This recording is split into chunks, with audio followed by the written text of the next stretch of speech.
Now yan siya na.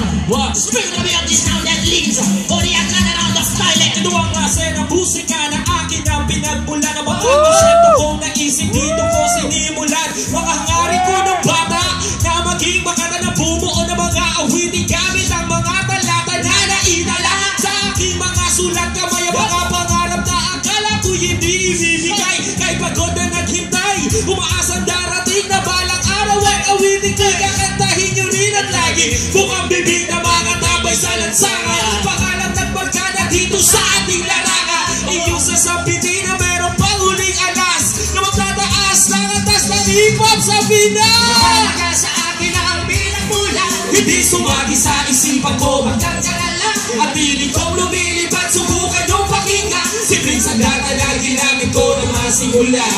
Mahal kong kultura, itataas ko. Ako ang kalasanggaan, magiging kawal dito sa ating kultura. Bulubaba! Matirig may sumisigaw sa kalabumata na'y humiya. Ano kung Tagalog ang ginamit ko at hindi English? Masasabihan mo bang ang awit ko'y hindi mabangis? Kahit kabisado mo na mga linya ko't sinasabayan. Dahil ang koplang sa panlasa di mababatuyan. Pinagdaanan ng iba't ibang klase ng laro. 5 taong naglambay upang aming matambo. Ang pangarap na maging sikat, makilala ng lahat sa pamamagitan ng mga awit. Kumita ng sapat sa pagkanta sa etabla. Sa harapan ng mga tao, binubuksan ang mga diwa magmula sa pagkasarado. Katano nakakasado na aming pinagsa. Pagkarinig yung ewan mula, kundi ngayon pumalakpak. Mahalaga sa akin ang bilang mula, hindi sumagi sa isipan ko hanggang dyan na lang. At hiling kong lumilipad, subukan yung pakinggan. Simpleng sandata na ginamit ko na masimulan. Mahal ko kultura, itataas ko. Ako ang kalasagaan, magiging kawal dito sa ating kultura. Bunuwabuwa, hiling may sumisigaw sa kagubatan ay humihiyak. Wala mo palang bakit yun! My name is Mike Cosa, but one in seven balls to the head now.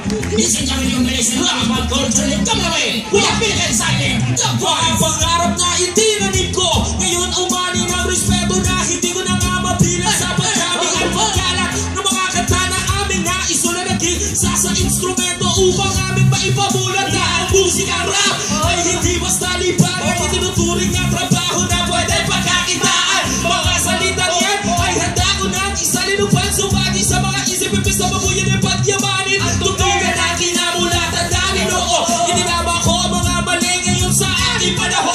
Ito ang tamang pagkakataon upang aking masabi na ang kultura to ay makikilala ng marami na magiging pundasyon at inspirasyon sa mga magkata susunod sa aming henerasyon. Magsisilbing atensyon upang gisingin ang lahat na ang kultura to ay sabay-sabay natin iangat. Mahalaga sa akin ang bilang mula, hindi sumagi sa isipan ko hanggang dyan na lang. At hindi kong lumilipad, subukan yung pakinggan. Simpleng sandata na ginamit ko na masimulan.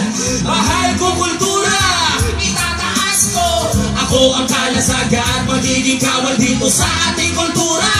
Kung mapopo, maliig may sumisigaw sa kagubatan ay humihiyak.